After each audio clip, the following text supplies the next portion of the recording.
It's time for Herd Mentality, the weekly episode where you control the discussion today on Locked On Bills. You are Locked On Bills, your daily Buffalo Bills podcast. Part of the Locked On Podcast Network, your team every day.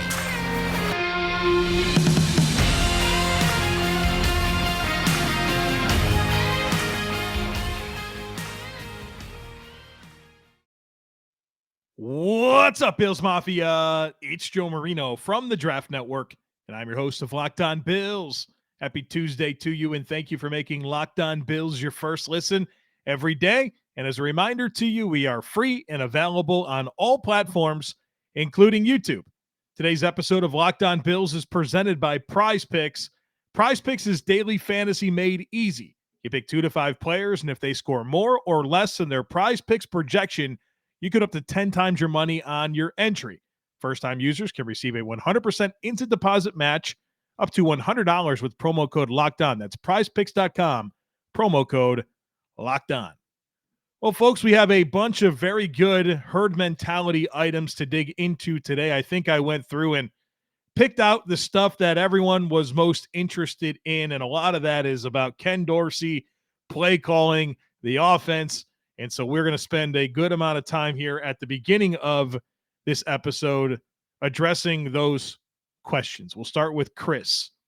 Chris says, I know a win is a win, and it doesn't matter how it looks in the playoffs. I also know that our offensive numbers overall were very good this year, so it's hard to complain about Dorsey. However, I'd love your insight on how much freedom Allen has within the structure of the play to make his own decisions.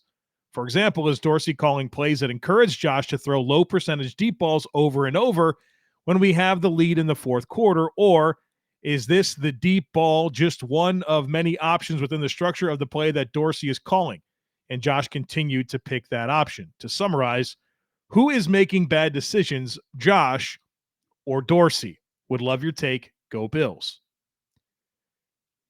We all know the Bills threw the ball deep a ton against Miami, and it resulted in some spectacular plays. They scored a lot of points, but it came at the expense of efficiency. The Bills' offense hit some lulls in the game, and I think the frustrations really came in the fourth quarter, right? The Bills were up by 3 the entire fourth quarter. They didn't score any points in the fourth quarter. You were waiting for them to go ahead by 10 and really be able to kind of cruise to the win, and then it never happened. Meanwhile, Josh Allen's average depth of target in the fourth quarter was 26 yards from the line of scrimmage. Just a lot of deep balls in a situation where it felt like more of an efficient approach, at least in that fourth quarter, would have made a lot more sense. And it's an interesting contrast to where we were a few years ago when people were critical that the Bills didn't have a killer instinct. Well, I think that conversation's over, right? The Bills clearly have that, and maybe to a fault. But evidently, or the numbers, not evidently, the numbers here, 13 of Josh Allen's 39 attempts against the Miami Dolphins were 20 yards or more down the field. He went deep a ton. And it's interesting to frame the question as who is making the bad decisions, Josh or Dorsey. I'm not sure that it was bad decisions as much as it was the game plan. Is it bad decisions or a choice of how they wanted to combat the Dolphins' blitz-heavy scheme? I think it was the game plan. And one thing I talked about all week was I thought the Bills should make this a space game. Now, I didn't necessarily mean make it a space game and just launch the ball down the field the entire time. I thought you just had an opportunity with your receivers against their back seven to take advantage of some space. And the Bills made them pay a lot. 34 points, highly efficient on third downs. A lot of yards, but it came with a price, right? A risk-reward game plan. Hard to be efficient when you're running low percentage plays. I don't have an issue with the big play hunting and leaning into your vertical passing attack. It was just too much in this game, especially in the fourth quarter. You have to balance the deep stuff with what opens up underneath because you're stressing the defense down the field. You have to be willing to take some on-schedule throws and some checkdowns and not as much the high variance throw. And so a lot of times when I watch the Bills offense back, there are times where Josh will say no to open options underneath for the deep ball. And then there's times where there's only deep routes available, and I'm wishing that there was more options underneath for Josh to consider. So I think there's some architecture stuff to consider, but this was the game plan. This was the game plan, and Josh executed the game plan. The reason you know it's a game plan is because of the consistency with it in the fourth quarter. Surely if the Bills wanted Josh to stop throwing deep, somebody would have told him, and he wouldn't have done it in the fourth quarter, right? That was what they wanted to do.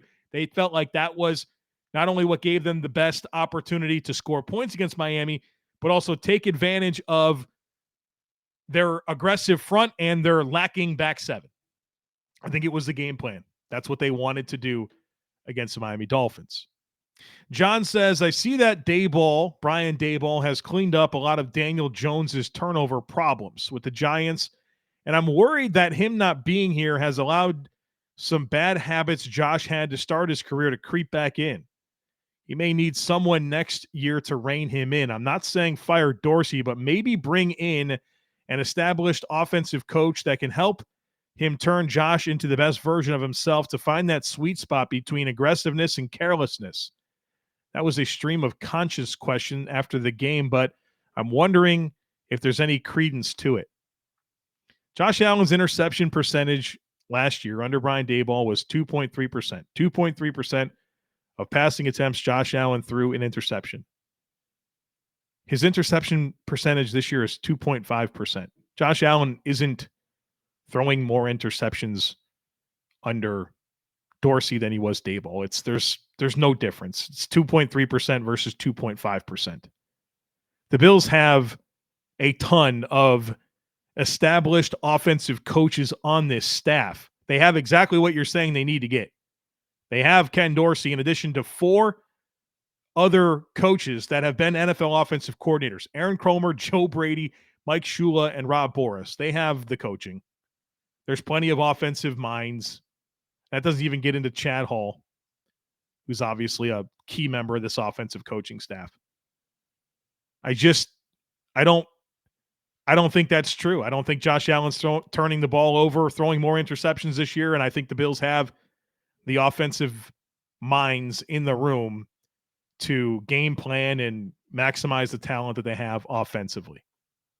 Chris says a lot of Dorsey hate lately. Is it warranted? As far as I know, he doesn't throw interceptions. He doesn't miss catches. He doesn't miss blocks. There are certainly sometimes I question the play call, but there are times when you can tell Allen misread the option or pressed downfield or was not pressured and took a shot. Yeah, here's the thing about Ken Dorsey is he just coached the number 2 offense in the NFL in terms of scoring, number 2 offense in total yards. He's number 1 in third down conversions in his first year as a play caller and coordinator. Oh, by the way, he's the offensive coordinator that Josh Allen wants to be his offensive coordinator. I'm good here, right? I think you can look at Ken Dorsey and admit that he's not perfect. No offensive coordinator is, but he got a lot of production out of this unit. A lot of production. Meanwhile, 10 teams in the NFL right now are looking for a new offensive coordinator. 10. I'll hold on to the guy that was number 2 in scoring, number 2 in yards, number 1 in third down conversions, and is the guy that my franchise quarterback wants to be his offensive coordinator. I hope you've been getting in on the action over at Prize Picks. Prize Picks is my favorite daily fantasy resource. How does it work? You pick 2 to 5 players, and if they score more or less than their Prize Picks projection, you get up to 10 times your money on any entry. There's no competing against other people. It's just you versus the projections available. They have every sport that you can imagine, and entries can be made in 60 seconds or less. It is that easy. So download the Prize Pick app or go to prizepicks.com to sign up and play daily fantasy sports.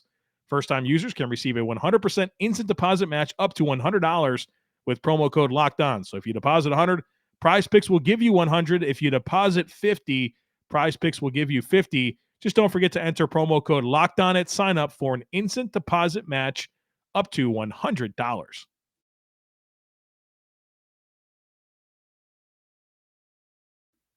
All right, we have one more Ken Dorsey offensive question. And real quick, I feel the need to say that I'm not trying to sit here and be a Ken Dorsey apologist. I recognize that there are areas that this offense can be better. I get that. But that was the choice they made. The game plan that they made was what was executed. And it was very similar to what they did against the New England Patriots. Big plays. That's what they wanted to hunt for. And they went out and executed, and they scored a lot of points. They had a lot of yards, and they had a lot of efficiency. It came with some bad moments, right? It did. It put the team in some compromising positions for the defense.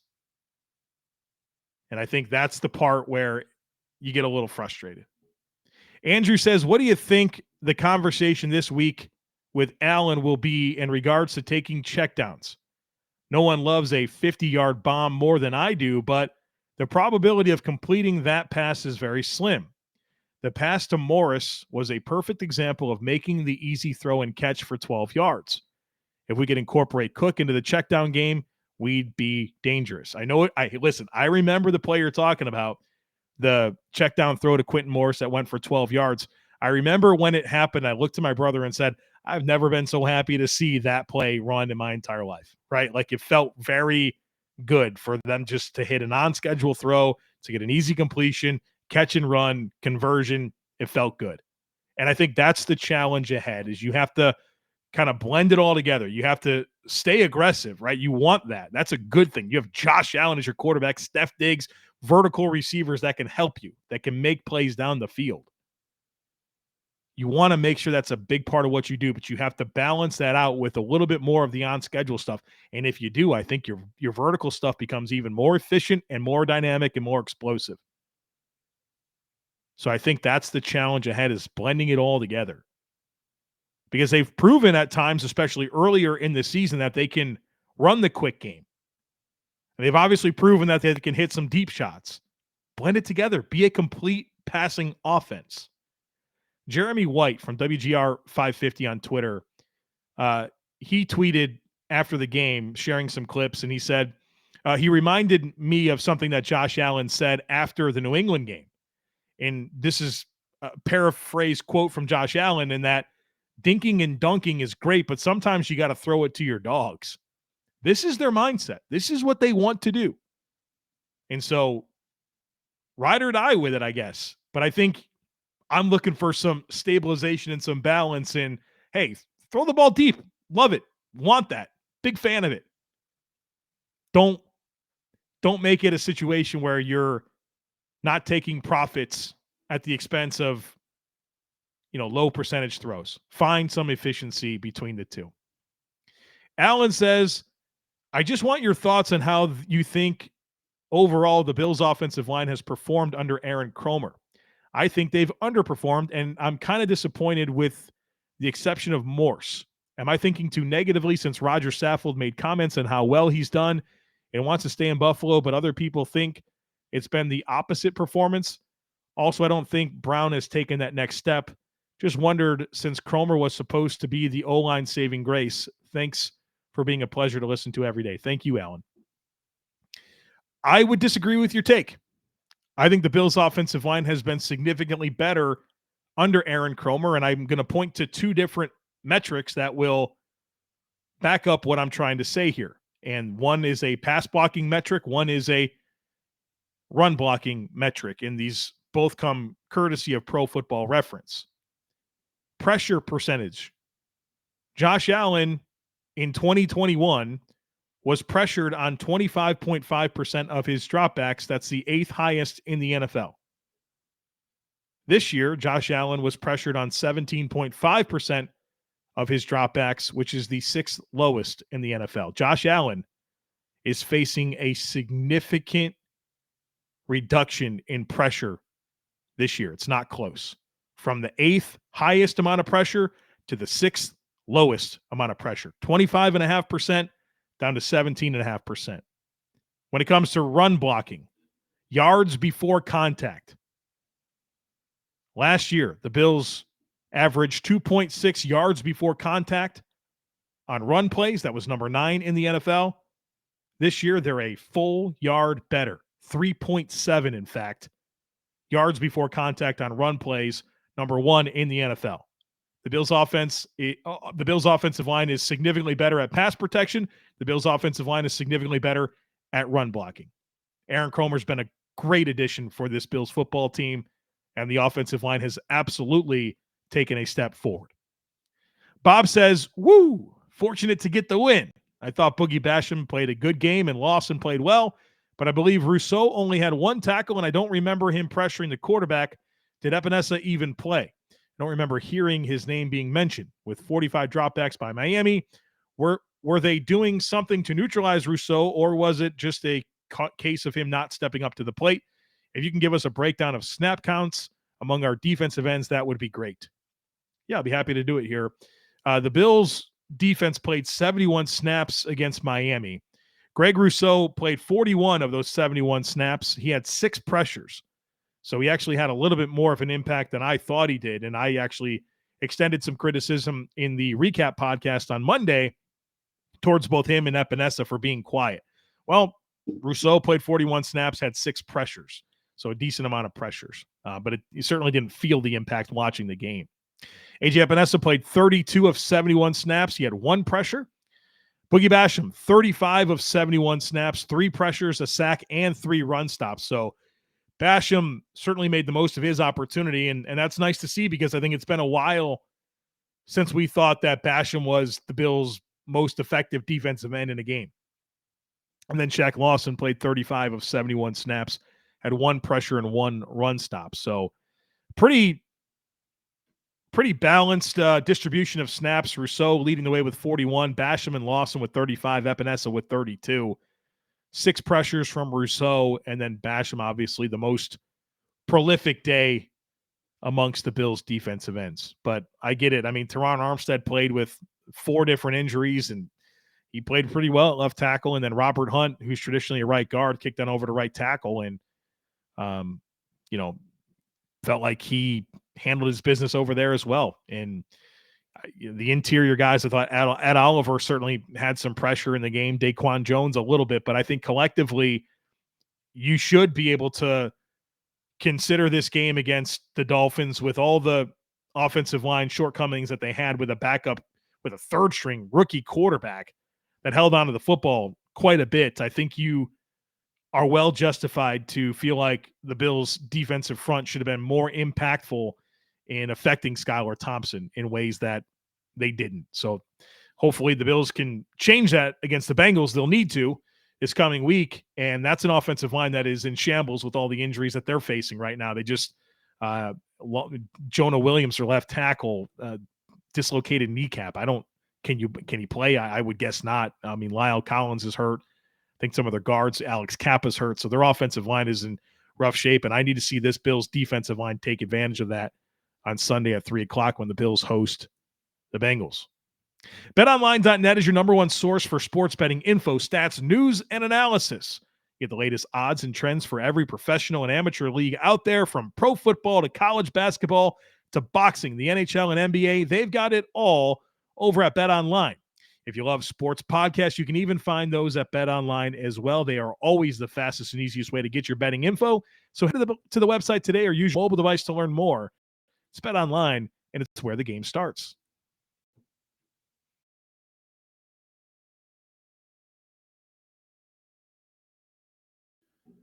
The next one today comes from Dylan. Dylan says, not really a question, but more of a simple statement. Khalil Shakir and Kaiir Elam should be the starting slot and CB2 moving forward. In my opinion, they are clear upgrades over Isaiah and Dane. Thanks and go Bills. Yeah, I'm fully there with you on Kaiir Elam. I thought Kaiir Elam was one of the most impactful players against Miami. And I feel like every time that I've watched Elam this year, I've been really satisfied with how he's played. Some game-changing plays on the ball, right? That's one of my favorite things about Kaiir Elam is his ball skills. But I thought his coverage has been tight all year. Maybe you go back to the Steelers game against George Pickens and have some criticisms there, but I think that Kaiir has been tight in coverage all year. He's made impact plays on the football, and he deserves to be the primary starter opposite of Tre'Davious White. I mean, if you even go back to the Patriots game, I know he gave up that long pass to Parker, but my guy was right there. And sometimes that's going to happen. You're going to give up a play, but if you're in position, I really don't take much exception with it as a corner. That's a tough job. So I think Kaiir Elam is not only the best option opposite of Tre'Davious White, but he's the player that gives you the most dynamic skill set to make game-changing plays while also not really costing you. I think Sean McDermott gets kind of caught up in this, and he said it. He said out loud, if we have multiple players that we think are playing at a starter level, they'll rotate them in. And they've certainly done that this year at corner, but I just don't know how you look at the body of work and feel like Dane Jackson has played better than Kaiir Elam. I can't get there. I really can't get there, especially because the one thing you thought Dane Jackson really brought to the table was tackling and run defense, and that's fallen off significantly this year. This is your first-round pick. You traded up for him. It needs to be Kaiir and Tre'Davious White moving forward. As for the slot conversation, I think you can continue to be really happy with the flashes that we've seen from Khalil Shakir, really going back to preseason and then in just limited opportunities throughout the year. It feels like he kind of comes through. I mean, didn't love that he went to the ground to make that catch and then ultimately didn't make the catch. But for the most part, I mean, he's really showed up. And that 3rd-and-1 catch was as big as anything. The 2-point conversion a couple weeks ago was a big play. Obviously, Shakir was awesome against, was it Pittsburgh? He made some big plays down the field. So, yeah, I'm interested in that. And I think because McKenzie was not available against Miami, you saw an uptick in opportunity for Khalil Shakir, and he made the most of it. But I think you can kind of platoon him and Beasley to get everything that you want out of that slot position. And you can use Isaiah McKenzie more as a horizontal spacing guy with his gadget plays. So, yeah, I'm interested in more Khalil Shakir myself, but I like kind of platooning him with Beasley in a lot of the same ways that you did against Miami to kind of have a multifaceted approach to getting your slot production and it not just being one guy. Jesse says, I wanted your opinion as a fellow dad. By the way, I can 100% relate to your Christmas LOL doll story. Bravo for coming through. I have 2 girls, 4 and 8. The younger has really taken an interest in games this year and has started watching them with me. I'm excited, but trying to explain the basics of the game during tense moments of the game has been the ultimate challenge of forward-facing calm while screaming internally. I was wondering how you've dealt with similar situations in your home. Also, have you given any thought to what age you would bring Rebecca Jean to a game? All right, so I have one kid, Rebecca Jean. She's my daughter. She turns 3 tomorrow. We're fired up about that. We got a great birthday party planned for her this weekend. But in some ways, I can't really relate with what you're saying here because when I'm watching Bills games, Rebecca Jean is usually playing with her cousins during the games, somewhere throughout the house. She's not really dialed in, right, at this point in her life. But I'm assuming that will happen at some point. She does like to come into my office and say that she wants to watch Josh Allen, and so I'll pull up a highlight video and we'll watch Josh Allen. But, I mean, I'm not sure she has a great understanding of what's going on. She notices that he throws the ball really far, right? She's noticed that, and his best friend is Diggs. We talked about that. And on some of the runs, she says, nobody can get him, right? She says that. So she recognizes some things, but, she's just now about to be 3 years old. So I don't know that there's a perfect comparison between explaining football while dealing with stressful fan moments. But one of my personal favorite things about being a dad is all the new ways that it has challenged me as a person. And I'll be kind of open with you right now is I'm a very intentional and almost too rigid of a person. I'm aware of that. It's almost to a fault at times. And my daughter has challenged me in those areas. For example, when it's time to leave the house to go somewhere, I'm that person that has a conversation with my wife that morning. We talk about what we're doing and when we're doing it and what we have to do to be able to leave at the time necessary to, be on schedule, right? That's something that we would do. And a lot of times we cut that very close, and it's stressful for me. And in those moments, my daughter will be in the process of getting buckled into her car seat, and she'll say she needs to go potty, or she'll want something from the house. She'll want milk. She'll want a toy, something for the car ride. And those moments have really softened me, and allowed me to reflect on some of my own tendencies, and in a lot of ways, I think improve a lot of them. And so in those instances, I'll take a deep breath and I'll try to calmly do what I think is right in that moment. And in some ways, she's brought in a lot of balance to me. So I guess thinking through that, right? There's stressful situations. You're trying to get the daughter to bed. You're trying to get her to eat dinner. And then there's obstacles along the way because she's impulsive, right? She's an impulsive little girl that wants different things and will detract.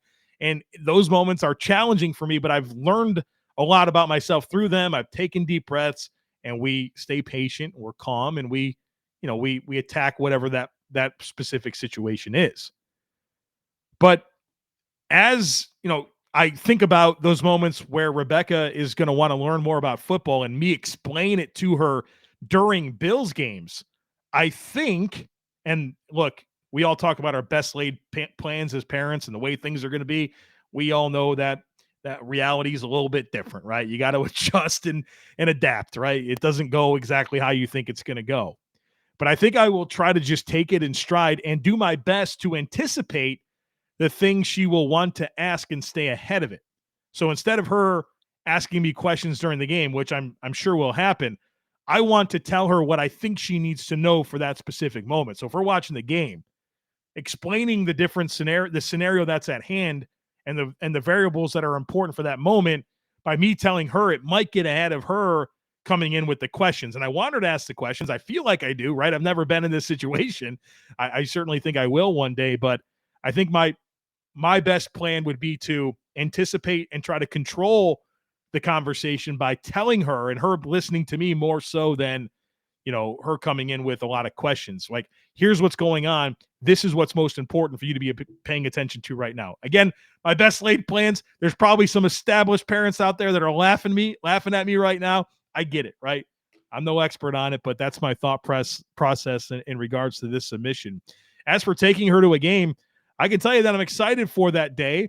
I think I'll know when it's the right time. I'm guessing at some point she'll express an interest in going, and we'll go from there. But that should be a really fun experience. And obviously, I have a lot of concerns about people's behaviors at football games, and I hate that about going to football games because there's a lot of people that can ruin a game day experience, and so that gives me a lot of concern as I think about bringing my little girl to an NFL game.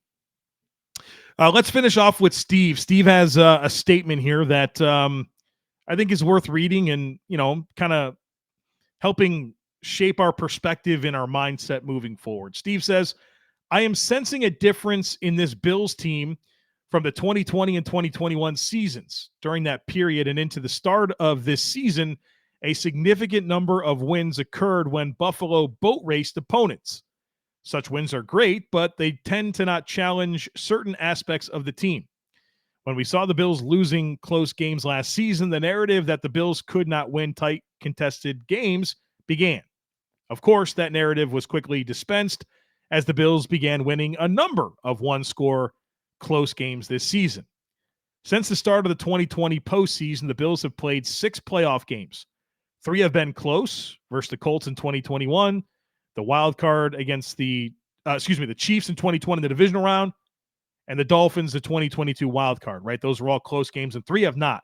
The Ravens, the Chiefs, and the AFC title game, and the Patriots 2021 wild card. There's not a large sample size, but 1 point holds true within the sample. When the Bills have won a playoff game by multiple scores, they lose the following one. It's almost as if they needed to save some of those points for the following week. See 51-3. We know what he's referring there. That's the Raiders, right? AFC Championship win 51-3 and then Super Bowl loss. The point is that of late, the Bills seem to measure opponents, at times making it harder on themselves, but they end up with just enough to win. It is the mark of a resilient team that is able to exert control when necessary rather than one that operates at high speed only. With 2 close playoff games the Bills have won, the Colts 2020 and Dolphins yesterday, the huge difference between these games is that versus the Colts, we relied on their mistakes to win. versus the Dolphins, we relied on our own prowess to win. So again, everything negative take. So against every negative take the media makes about the Bills' flaws they saw yesterday, I believe this may be the best playoff version of the Bills in history. Well, listen, from a perspective of being battle-tested, knowing how to win, knowing how to solve problems, knowing how to overcome, knowing how to find a way, this Bills team has proven that they can do that. They really have. There's a resiliency here, and I think you make a good point.